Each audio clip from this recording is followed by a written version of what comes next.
Chair thief warning! Chair thief warning!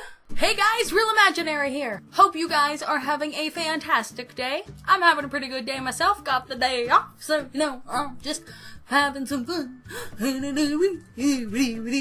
You probably read the title of this, and you're probably a little bit confused. In today's video, I'm going to be talking about my regrets of YouTube. You might be wondering, Beth, you love YouTube. What are you talking about? Regrets? What kind of regrets do you have for YouTube? Well, when I say regrets, I don't mean regretting. Where'd my pen go? My pen is gone! Found it. When I say regrets, I don't mean regrets of starting my channel or anything like that, or anything currently. These are regrets of things I did not do with my YouTube channel. Got myself a small little list, so we're just going to get right into this. Let me explain why I have some regrets of YouTube and what even got me thinking about it. I posted last week, I think it was, that I did the Die for Ricky challenge in the Follow Me book of Ricky Dillon. Said that weird. And I was reading the first chapter under Happy, and there's this part in here that really got me thinking about how much I messed up. Let me read this to you real quick. I set up my Ricky Dillon channel at exactly the right time.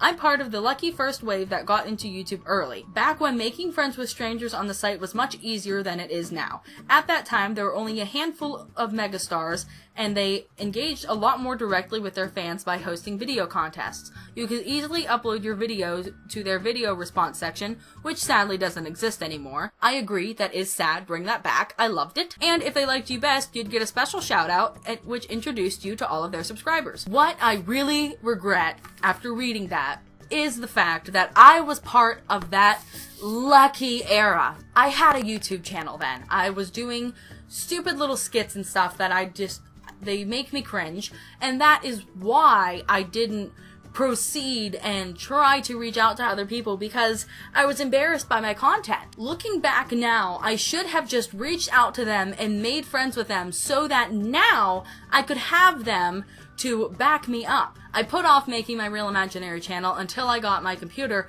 because I was basically planning on making this a gaming channel. I needed a good gaming computer because all I had was my shitty laptop that just doesn't have the qualifications. So I didn't reach out to people like PewDiePie. I mentioned in another video of mine, he was a big inspiration for me. Whenever I first started watching him, he only had about 300,000 subscribers. I could have reached out to him. I actually donated to one of his charities, and he sent me a personal email that was like, if you ever need anything, use this email to get back to me. And then he blew up on YouTube. It was insane how fast he grew on YouTube. He's only been doing it for like 5 years now, and he's at like 45 million subscribers. And it's just mind-blowing how fast he progressed.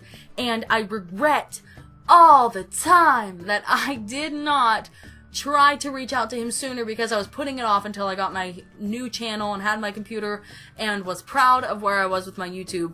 And now that I'm trying to reach out to these other YouTubers, they're so big, I get swept away in the comments, and it's just like this big old wave of whoosh, and then there goes the Real Imaginary out to the comments sea, and I'm just alone with no views on my videos, trying really hard. Another YouTuber I did the same exact thing to was Shane Dawson. I watched him back when he was, I don't want to say a nothing, but you know what I mean. And I could have reached out to him, but I was embarrassed of my content, so I didn't want him to see it. Same thing goes for Ray William Johnson and Tessa Violet. I actually got to meet Tessa, which was amazing, but I was a wimp and didn't tell her I was a Real Imaginary until right before she was gonna get in the van and leave, and that sounded kind of creepy. But because I tweet at her all the time and she has actually responded to a couple of my tweets, she knew who I was. The art of trying to get a shout out from bigger YouTubers is so hard. So I'm just here like, hello, I'm here, it's me, the Real Imaginary, can I be your friend? And no one knows I'm here because I didn't reach out in the beginning when I had the chance. Well, whenever I first started my Real Imaginary channel, I did try to reach out to PewDiePie and whatnot using that email he gave me, but I don't even think it's connected anymore because too many people had it and he blew up so much that he was just getting all kinds of crazy spam, and I don't know if he ever got it, but whatever. But first starting out with this channel, I was very, very, very nervous to talk to other creators, and now I just send emails like, hey, what's up? You know, I'm TheRealImaginary and blah, blah, blah, blah. Want to collab? You know, and I've gotten a couple responses, like I did do a video with Nikita a couple weeks back. I do have a couple more collabs in the works, but it's really difficult because a lot of people don't respond. Especially the mega stars, as Ricky Dillon put it. They are difficult to get a hold of. But the Gabby Show has liked a couple of my tweets, so I feel kind of important. Just the other day, she liked a tweet of mine that I said I would do crazy things to be her intern.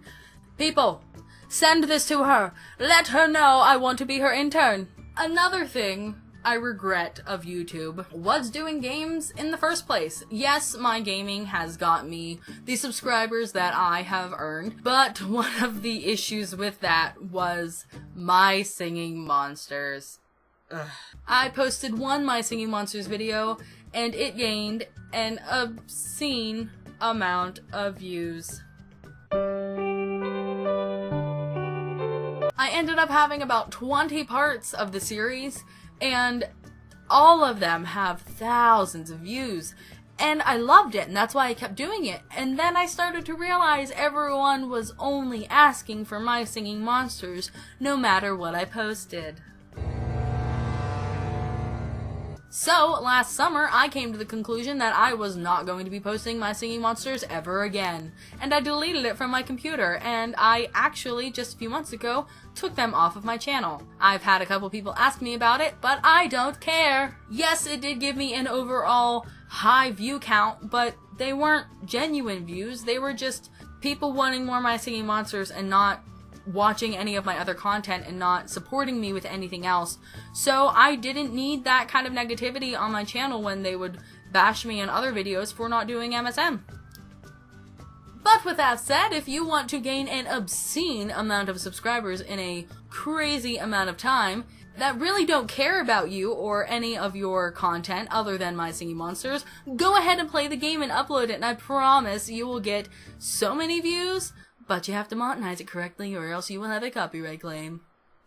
Now don't get me wrong, I like doing my gaming, I kind of miss it every now and then, but I am so much happier with my channel now that I'm doing these vlogs because I can be so much more creative with myself. I don't have to think, I have to film this and this and this and this and try to make a part for this, and if I only post 2 videos a week, there's only going to be 2 parts, and it's going to take me forever to finish a game, and it's just a lot of headache that I don't want to do gaming anymore, so it was a good choice to quit.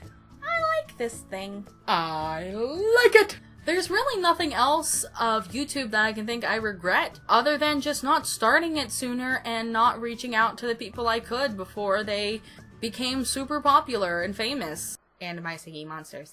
I'm sure there's other people that are in the same boat as me where they didn't post and didn't create their channel before because they wanted to make sure they had the proper equipment and wanted to make quality content before trying to reach out to other people, and now they're in the same situation where they can't contact bigger people because they're just so popular now that no one, like, it's just not that no one can get a hold of them, it's just harder to if you're a small YouTuber. Hashtag small YouTuber! It sucks, yes it does, but I do enjoy what I do. I just wish it could pay the bills, but that's beside the point. I'm having fun, so I'm going to keep doing it. I don't care if I'm not making a bunch of money off of this. If someday it becomes my job, that's just fantastic, but until then, I'm just having fun doing what I'm doing for no pay. Anyways, guys, that's where I'm going to end this video. If I think of anything else that I regret from not doing in YouTube, then I will make a part 2. Give this video a thumbs up if you are in the same boat as me, and if you regret anything, give me a comment and let me know what you regret with the early days of YouTube and not doing. Subscribe, become one of my imaginary friends, and I will see you guys in my next video. Have a fantastic week. I love you. Bye! I'm sorry, but if I do say so myself, I look really good today.